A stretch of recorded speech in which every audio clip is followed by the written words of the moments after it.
Hello guys, bersama saya lagi dalam Alright Napa Channel. Panas sahabat-sahabat semua.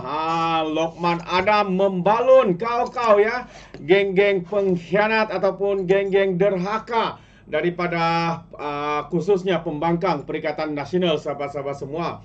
Jadi apa yang berlaku sebenarnya sahabat semua, sehingga Lokman Adam begitu berang ya dengan sebahagian rakyat yang masih ya mengundi Perikatan Nasional, yang begitu rakus, yang begitu sombong lagi angkuh. Jadi sahabat semua, menarik untuk saya kongsikan ataupun kita dengar bersama pencerahan daripada Lokman Adam ini.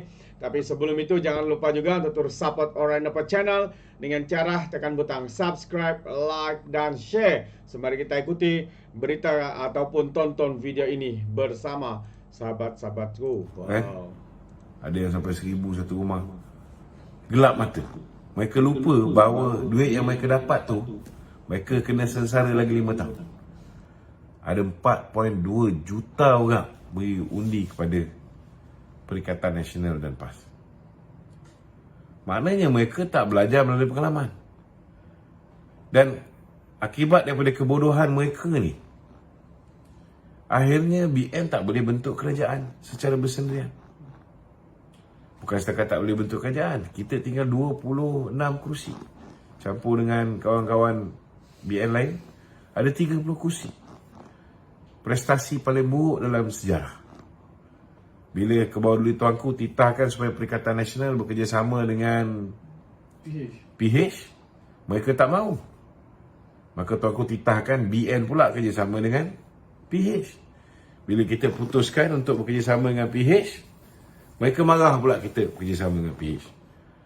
Tak kebangang ni. Kan? Kamu yang membuat keputusan membuang kita. Kan? Kamu yang membuat keputusan memberikan undi kepada Perikatan Nasional. Bila akhirnya Perikatan Nasional tak nak kerjasama dengan PH, kita dititah bekerjasama dengan PH, kamu marah. Dan hari ini mereka meletakkan semua beban kesalahan pada Datuk Seri Zahid. Di mana logiknya? Di mana logiknya? Dia suruh kita tinggalkan Datuk Seri Anwar, join dengan Perikatan Nasional. Sedangkan kita pun tahu yang menyumbat Datuk Najib, yang nak penjarakan Datuk Zahid dulu, ialah Perikatan Nasional. So apa kebodohnya ni? Takkan tak boleh berfikir? Sampai bila rakyat Malaysia ni nak membiarkan diri mereka ni diperbodohkan oleh Perikatan Nasional? Cuba fikir. Tapi tu hari ni mereka duk kecam kata BN rasuah, salah guna kuasa macam-macam. Tapi mereka tidak pernah berhenti daripada memujuk BN untuk bersama dengan mereka kembali. Tak pernah berhenti. Kalau kita nak bersama dengan dia orang ni, kita boleh demand nak jadi Perdana Menteri pun dia orang bagi. Dah ada sejarah. Bukan tak ada sejarah. Ismail Sabri pernah jadi Perdana Menteri. Betul tak? Tapi apa jadi? Kita dibuli. nak diharamkan. Mereka itu sebelum tu lagi, zaman Mahathir. So, fikirlah dengan gunakan otak. Allah Ta'ala kurniakan kita otak tu untuk kita gunakan untuk berfikir. Bukan guna emosi sepanjang masa. Nak marah sekali-sekala boleh, kan? Tetapi bukan marah sepanjang masa. Aku pun kadang-kadang menjawab pun, kita jawab dengan tegas. Ada kalanya kita jawab dengan lembut, sopan santun. Tapi dia orang tak suka dengar kita cakap pelan-pelan, lembut-lembut macam ni. Betul. Kalau maki, dia orang suka. Jangan maki. Dia tak faham kan, kalau kita maki kan nanti kena hate speech. Lepas tu kena shadow ban. Last kali orang nak tengok kita punya Facebook tak boleh. Orang nak tengok kita punya YouTube pun tak boleh. Nak tengok kita punya TikTok tak boleh.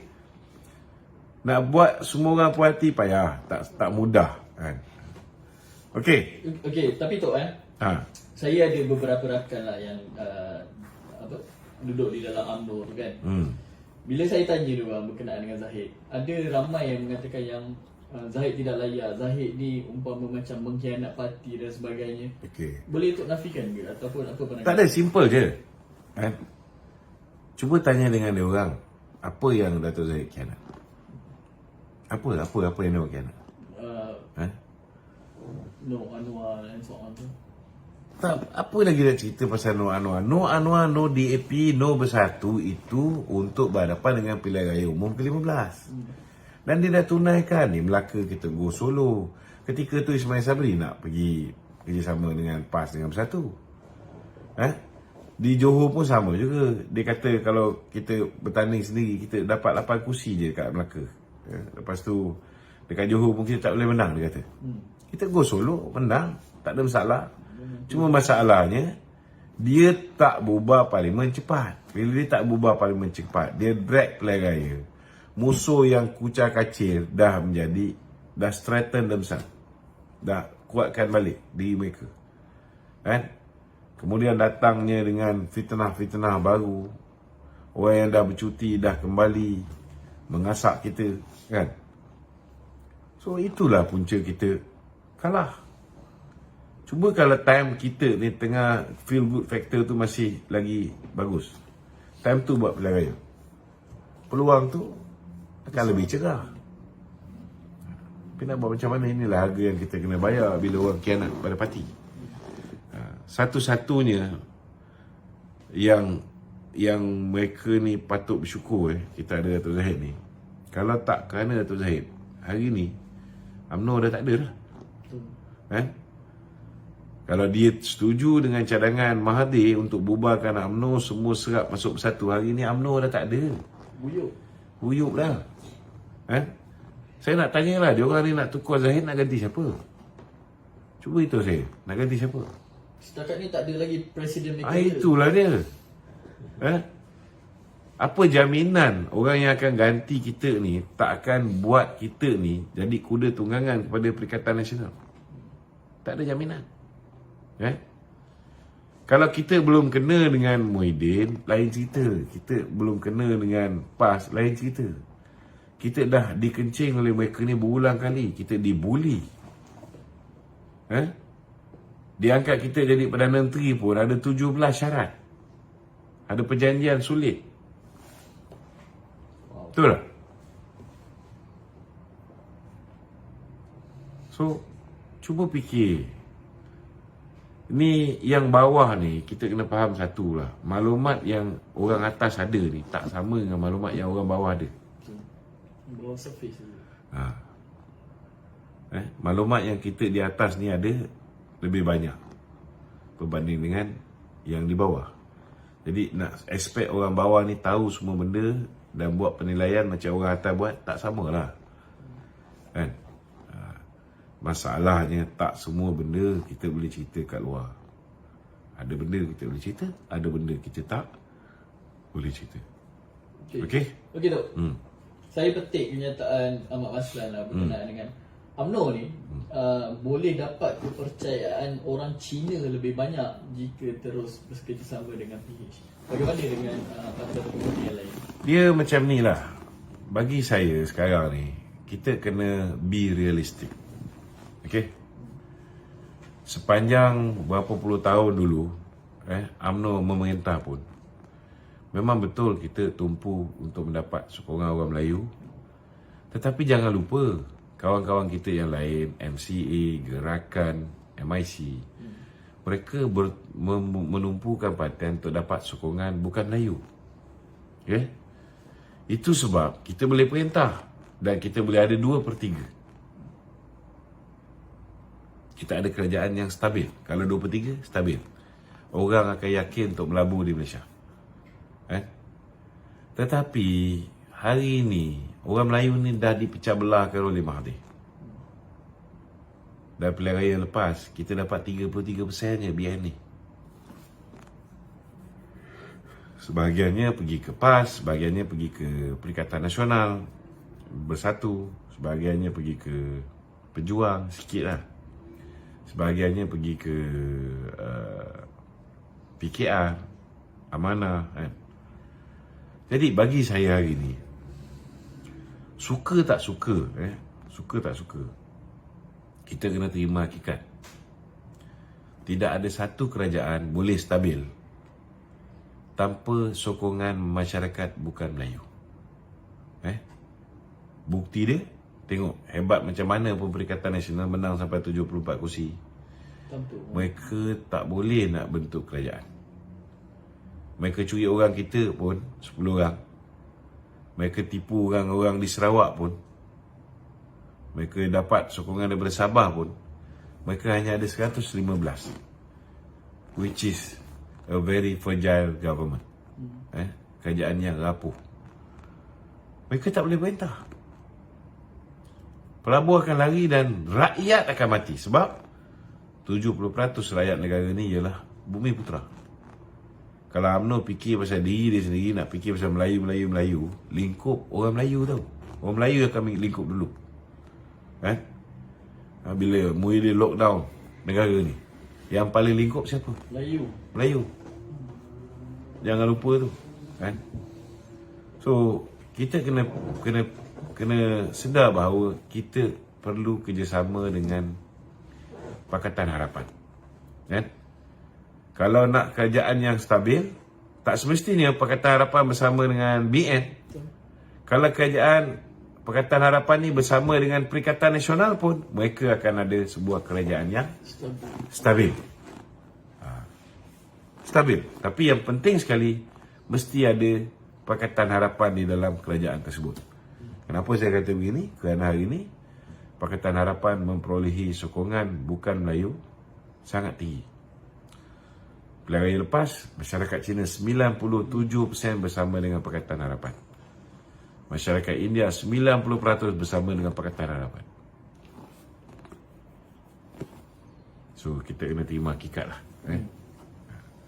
Kalau misalnya kita berpecah dengan Pakatan Harapan, pilihan raya yang akan datang, yang akan menang, mungkin Perikatan Nasional. Tetapi Perikatan Nasional tidak akan menjadi sebuah kerajaan yang stabil. Sebab dia hanya satu kaum. Peluang untuk gerakan menang kursi tak ada. Bukan boleh menang sikit. Tak ada. Gerakan bertanding dekat pagar. Kecuali kalau bagi gerakan bertanding kat pagar. Mungkin. Tapi buat apa? Betul tak? Tak ada ni. So fikirlah panjang-panjang. Okey? Okey tu. Ada yang nak naik Ada. naik dulu. Muhammad Asri. Layan dulu. Assalamualaikum Asri. Assalamualaikum Asri.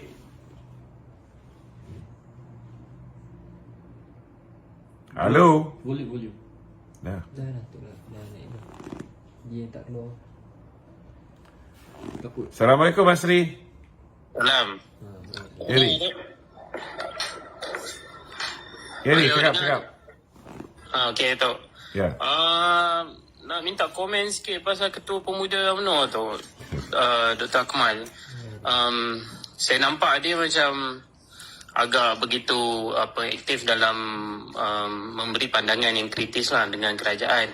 Yang terbaru pasal beras, tapi pasal benda tu pun saya rasa macam ada flaw lah dari pihak kerajaan, yang mana pengurusi Nakol ada buat pengumuman pasal beras memadani, dan PMX pula cakap harga beras akan ditentukan dalam minggu ni. Cuma daripada pandangan Dr. Akmal, dan benda tu pun masih dalam proses kelulusan kabinet, sebab benda tu akan dibentangkan, tapi dia macam melebih-lebih komen pasal benda tu, sedangkan menteri-menteri lain pun masih tak. Saya malas nak komen pasal Dr. Akmal ni lah. Saya rasa satu-satunya orang yang sangat faham dengan Dr. Akmal ni Isyamuddin Tun Husin je. Cuma saya nak tambah sebab saya ada follow dia juga. Saya komen macam tu lah. Sebab bagi saya, tak sepatutnya dia kata kerajaan menipu pasal beras madani ni. Menipu. Bagi betul. saya tak nampak ini satu pandangan lagi lah. Dan nampak macam usaha-usaha nak memecah belahkan kerajaan perpaduan ni. So bagi saya dah cakap banyak kali, Presiden parti pun dah tegur banyak kali, kita leave it to the party to decide lah. Biar parti lah uruskan dia ni. Niat dia tu tak tahulah apa niat dia kan. Cuma saya Kononnya nampak nak supaya ada certain quarters yang akan still support UMNO dengan kenyataan-kenyataan yang dikeluarkan ni. Tapi saya nampak lebih kepada Provokasi. memecah belahkan je lah kan. ya, sebab kita cakap, dia bawa suara pemuda kan. Yeah. Lagi satu apa yang saya nampak dia, sebab saya follow dia dekat TikTok juga. Yeah. So banyak juga orang-orang yang duk provoke dekat komen kan, suruh Dr. Akmal bawa apa UMNO keluar daripada kerajaan perpaduan dan bergabung dengan PN. Dan bila saya tengok, dia macam pick up tau, dia macam like tau, setengah komen macam tu. So tak tahulah sama ada dia personally cenderung ke arah situ ke tak ke, sebab kita tengok react dia dari segi apa-apa isu. Saya rasa yang faham dia ni H2O je lah. So kalau saya dah komen macam tu, korang fikir sendiri lah. Orang lain tak faham dia ni. Orang lain memang takkan faham lah. H2O faham. Dan dia pun memang faham lah H2O. Okay? Okey, Datuk, Kalau pemuda-pemuda ni nak marah dengan saya, suka hati lah kan. Saya tak boleh, saya penat lah nak komen. Malah letih. Okay? Datuk, soalan nombor 2 Datuk, pasal apa dia penyokong Datuk Najib kan. Kita tahu penyokong Datuk Najib ni memang kuat dalam UMNO ni. Yeah. Dan cuma saya tak nampak lah logiknya diorang sekarang ni macam follow Isham Jalil kan. Dari segi Isham Jalil pun nampak aktif sekarang ni, buat live lah apa semua kan. Dan kita nampak dia punya naratif dia macam apa. Sekarang ni macam penyokong Datuk Seri Najib, dia ada dua. Satu yang guna otak kat sini, satu yang guna otak kat kepala lutut. Yang guna otak kat sini, dia takkan boleh terima Isham Jalil ni. Sebab Isham Jalil dah berkawan dengan orang yang pergi report polis satu dunia ni untuk mengenakan Datuk Seri Najib. Khairuddin Abu Hassan ni, Baruah Tun Dr. Mahathir. Tapi yang guna kepala lutut ni, dia percaya bahawa kerjasama Isham Jalil dengan Khairuddin Abu Hassan, dengan Mahathir dan sebagainya ni boleh membuahkan pembebasan Datuk Seri Najib. So, kita cakap banyak pun tak gunalah kan. Kita pun kecewa Datuk Seri Najib belum dapat pengampunan penuh. Kan? Tetapi yalah, ini keputusan yang telah dibuat kan. Setidak-tidaknya daripada 12 tahun dah dapat 6 tahun. Betul tak? Mana dah tahu sekali lagi apa ni, pengampunan ni dapat pula 3 tahun. Kan? 3 tahun potong 1/3, tinggal 2 tahun. Saya silap tahun ni Datuk Seri Najib keluar. Betul tak? Macam-macam boleh jadi. Ini semua Allah Ta'ala punya kerja kan? Tapi kita ni cuma mampu berusaha. Tapi kalau orang kita sendiri tak boleh fikir sanggup bersekongkol dengan musuh yang telah menyumbat Datuk Seri Najib ke dalam penjara, dan lebih yakin bahawa orang yang sumbat Datuk Seri Najib dalam penjara ni boleh keluarkan Datuk Seri Najib berbanding dengan orang yang selama hari ni setia pada Datuk Seri Najib, saya tak boleh nak cakap apalah kan. Kalau dia orang nak guna kepala lutut, kita tak boleh buat apa. Kita kena terima hakikat kita kena terima hakikat dekat dalam Malaysia ni kan. We should never ever underestimate those idiots, because they outnumbered the smart. Itulah senang cerita kan.